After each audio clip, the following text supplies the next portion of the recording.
नमस्ते दोस्तों, हमारे चैनल में आपका स्वागत है। आज हम मन सुंदर के एक ऐसे मोड़ की बात करेंगे जहां रिश्तों का विश्वास कांच की तरह चकनाचूर हो गया और घर की नींव हिला देने वाला सच सामने आ गया। जी हाँ दोस्तों, कहानी की शुरुआत एक भारी सन्नाटे से होती है। जो नाहर अब तक अपनी माँ सोनी पर आंख बूंद कर विश्वास करता था, आज उसी विश्वास के मलबे पर खड़ा है। उसके हाथ में वो तलाक के कागजात है जो सिर्फ कागज नहीं बल्कि उसके रूही के पवित्र रिश्ते की मौत का फरमान थे।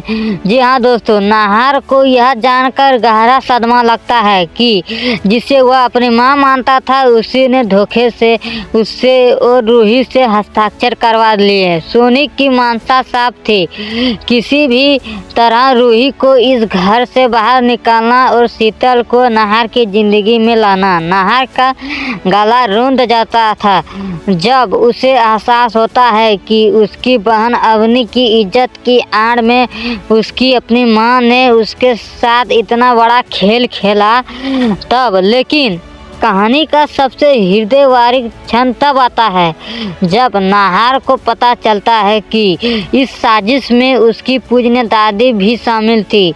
जब नाहर का गुस्सा फूटता है तो बरसों का मान मर्यादा का पर्दा गिर जाता है। दादी, जिन्हें अपनी गलती का एहसास हो चुका था, फूट फूट कर रोने लगती है। वह अपनी उम्र और गरिमा भूलकर नाहर के पैरों में गिर जाते हैं और गिड़गिड़ाते हुए माफ़ी मांगती है। एक बुजुर्ग का अपने पोते के चरणों में गिरना यह दर्शाता है कि जब जमीन जगता है तो इंसान कितना एहसास महसूस करता है। जी हाँ दोस्तों, नाहर अब वह पुराना नाहर नहीं रहा जो दूसरों की खुशी के लिए अपनी बलि दे दे।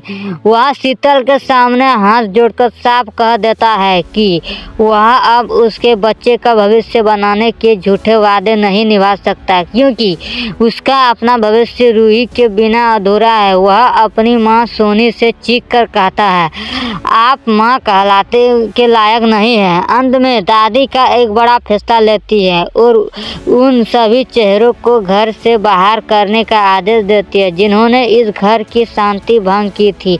यह कहानी हमें सिखाते हैं कि खून के रिश्ते भी कभी कभी स्वार्थ की पट्टी में बांध लेते हैं, लेकिन अंत में जीत केवल सच्चे प्रेम और निस्वार्थ भाव की ही होती है। आशा है कि यह कहानी आपके दिल तक पहुंची होगी। ऐसे ही भावुक और सच्चे अपडेट्स के लिए हमारे साथ जुड़े रहें।